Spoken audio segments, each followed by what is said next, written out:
Boom, stop. All right, in Man Up, episode 51, I talk about who should pay for the first date. Masculinity for the intelligent man. I'm David Tian, Ph.D, and this is Man Up! Hey, it's David Tian, Ph.D, and this is Man Up, episode 51. And I'm in Shanghai, in the suite here. Just want to show you the view from here. If you want to see some of Shanghai, there you go. It's pretty late at night, so a lot of the lights are off. But there you go. Shanghai is fun. There's a pretty fancy mall down there. All right. Now, I am in China, obviously. And that means that I'm behind the Great Firewall of China, where without a VPN, and the guys who own VPN services, I know some of them. I know some guys who are. You guys need to, man, it's tough.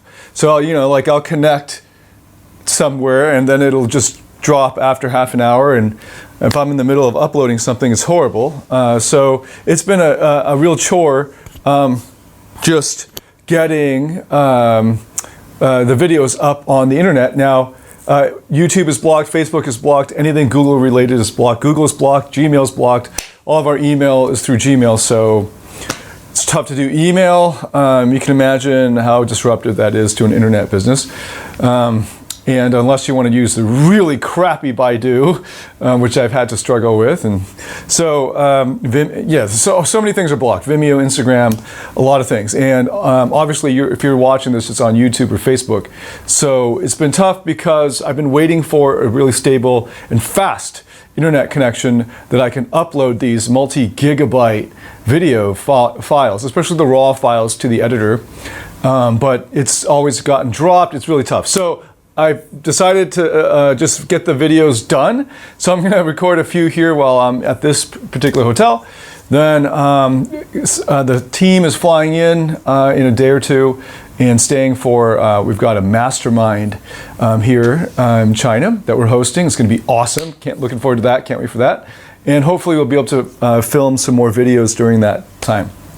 Okay, so thank you for your patience, because you're probably watching this a few days or maybe like a week or so after I filmed it and uploaded it and everything. So thanks for your patience and thanks for watching. All right, so the question is coming from the Facebook group for Man Up, and let's see, we've got to pull this up here, and it's from Yang, and he's following up on episode 44. So thank you for watching episode 44, and now we're following up the question from that. It was something like a 10-minute video, and he just dumbed it down to, all he heard was, stop paying for shit for girls. This is very common. I called Man Up this group for, masculinity for the intelligent man, for a reason. I'm really targeting the intelligent man. Intelligent men pay attention to the context, because context is everything. You must have learned this in university, right? Because everything you're going to be doing in the humanities and social sciences is about context. So you rip a thing out of the context, of course you can make it mean anything. Thankfully, one of the commenters in that Facebook group, before I could get to it, pointed out in good detail what the context was, which was stop paying for shit for girls that you've just met. Because the context of my answer to that question was meeting a girl in like a bar or club, and you buy her a drink in order for her to for her to pay attention to you, then that led into things that you might do on the first date, or while you're stuck in the friend zone but don't know it, you do all these favors for girls. Because why? Because you're a nice guy. And I reference now one of the earliest videos, I forget what episode it is, but the thing about not nice guys. Why nice guys are not nice, actually. They're fake nice guys. And because they're actually emotionally blackmailing women, because they're actually engaging not in an unconditional giving, but in a kind of giving that expects something in return from her. But it's unspoken. So that's why girls are really turned off by it, because you're being really nice in order to get stuff from her, get her attention, her affection, her love, her sex, her whatever from her. And you're using money or stuff or effort to get that, to blackmail. And so when you don't get that returned, you buy her some drinks, but she doesn't come talk to you. You feel all angry because you only bought those drinks in order for her to talk to you.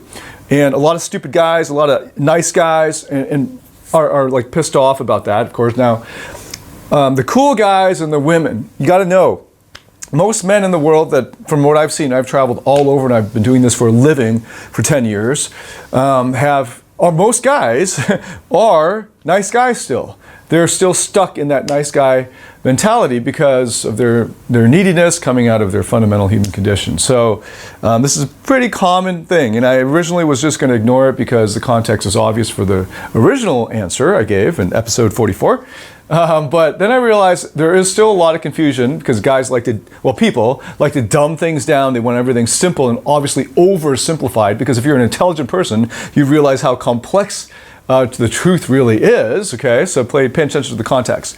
But I wanted to make it clearer. I wanted to elaborate on it. So for the guys who just want a quick takeaway, here's the rule of thumb you should use for women you've just met, whom you are not in a relationship with or haven't been going out on lots of dates, though I will talk about the date situation. Now, if you've just met her, here's a rule of thumb. Would you buy that thing that you're thinking of buying for her if it was for a dude that you've just met for that length of time? So if you've known her for 10 minutes, or you haven't even started talking to her, would you buy that bottle of champagne or a glass of champagne or whatever for a dude that you've known for that length of time, and who made that kind of who was as friendly and made you feel as good as she did? And if the answer is no, then don't buy it for her either. Get the other parts of your personality up and learn how to actually start conversations with women and so on. Use your social skills in order to interact with her. Don't rely on buying her attention.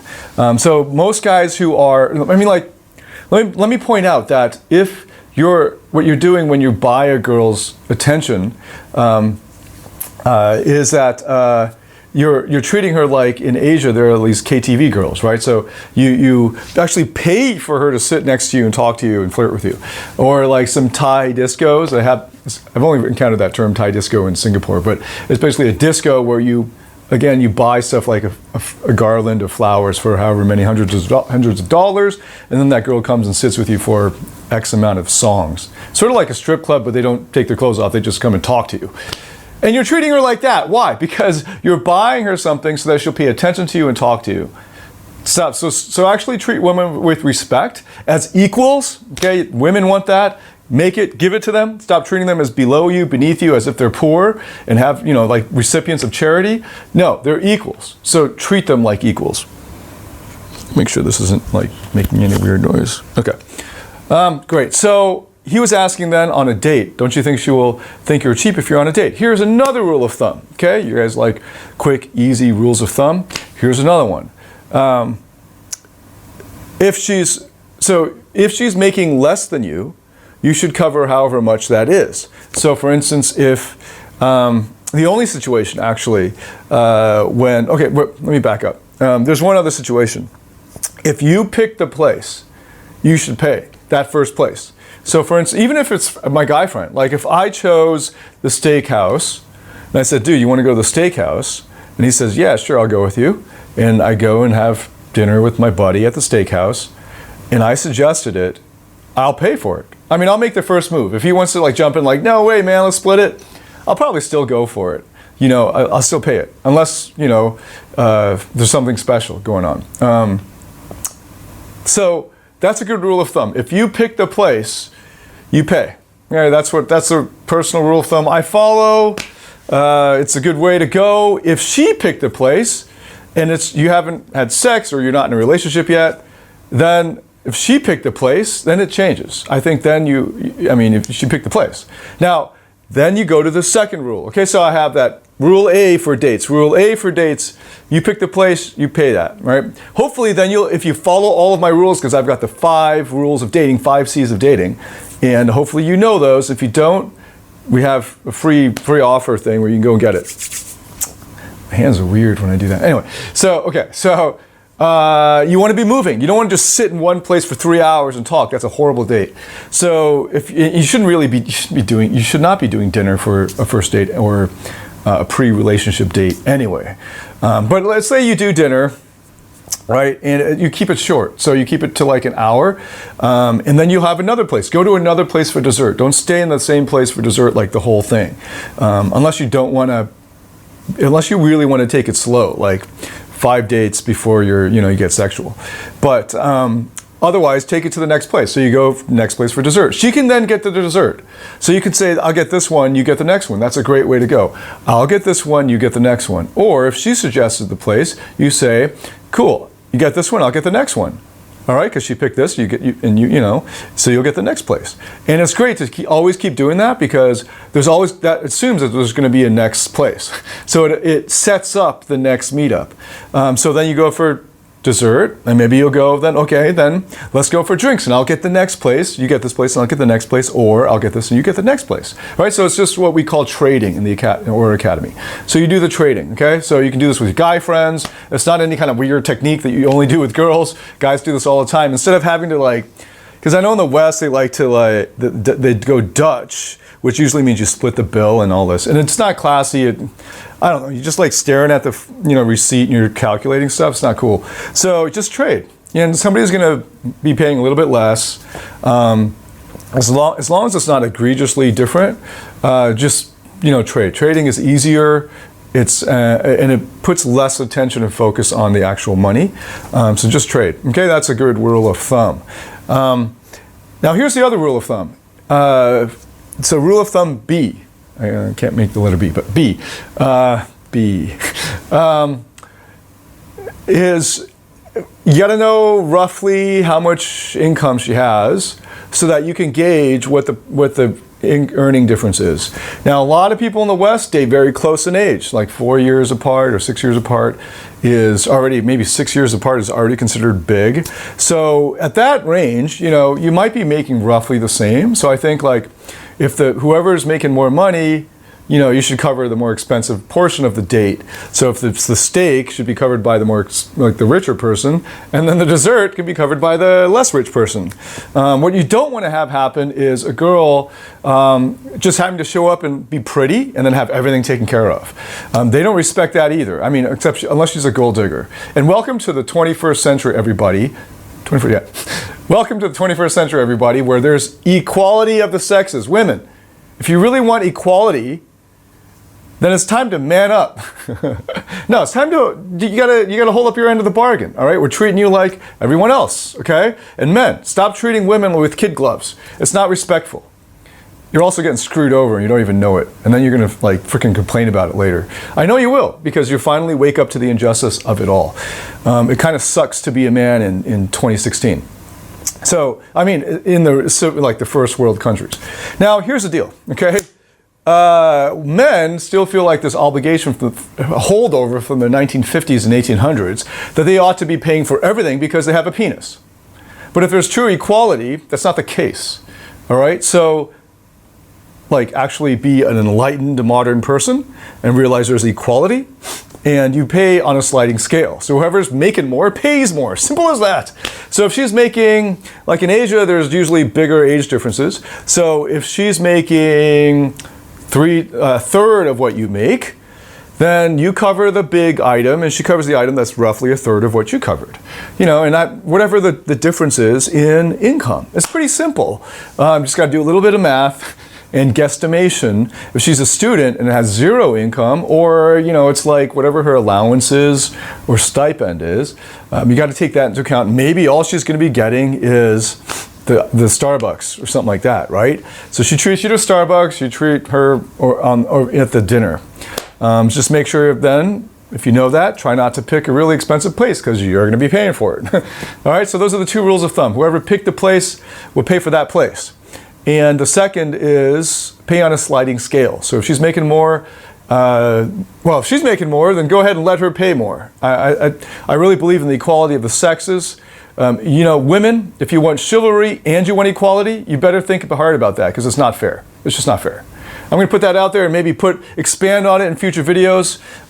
Really talk about masculinity and the crisis of masculinity as a result of the incredible evolution very quickly since the 1970s of the gender politics. But I've I'm traveling all around the world. I work full-time with men in relationships and dating, and I see it firsthand. I'm obviously experiencing it firsthand as well. And you can see this in the statistics. Men over time, through the ages, as they age, are checking out of institutions like marriage, and women, as they age, are wanting to get married even more.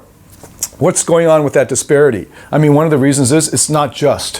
When you're requiring a man to live in the 1950s when you get to enjoy 2016, it's just not fair. So why should he go back to doing double burden, right? So I guess that's a little message to the women so you understand, but indirectly I'm talking to the white knights. So what's a white knight? The white knight is the guy who sees the powerful man, the man who's empowered. Okay, just like women can be empowered, there's men who are empowered. There are far fewer of them than there are women who are empowered. But then there are some empowered men who understand equality, and they go by something like what I've just suggested there with the rules of thumb that have worked really, really well for hundreds of my clients around the world, and thousands actually online.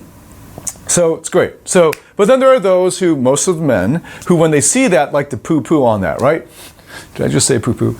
So they're gonna criticize the men, and they're gonna play themselves up, and they think, oh, okay, well, if that guy's not gonna pay, I'll pay for everything. And he thinks that if he does that, he'll get the girl. And then we go back to the nice guy syndrome. The nice guy syndrome is very closely linked to the white knight syndrome. The white knight wants to swoop in and show the man who's a champion of equality as if he is some kind of demon or like a manipulative bad boy because he insists on equality. He gets screwed over and cries to mommy later, cries to me actually. And then I talk to him about the nice guy problem and all that. So, don't be the white knight because it's fake. No, women don't reward it. That's a reason enough because the white knight's only doing that to get the girl. And here's the reason that you should stop doing it, white knight. It doesn't get the girl. So there, I'm appealing to your self-interest, but I'm also pointing out that it's actually you're screwing things up for mankind. I mean that in the most gender-neutral way, because now when Neil Armstrong went on the moon, mankind meant all human beings. Now it just means men, right? That's what happened. So you're screwing it up for mankind, all right? Not humankind, but mankind. But you're also screwing it up for mankind in that old sense because women are unsatisfied with guys like that. So I've gone kind of long. Whoa, I've gone really long. Okay, so just wanted to clarify that. All right, so make sure you join the Facebook group. We approve requests on a daily and sometimes multiple times a day, and ask your questions there. I'll try to keep the next videos very short. All right, so it's David. I haven't filmed an episode in a while, so I went a bit long there. And so I'll see you in the next video. Man up.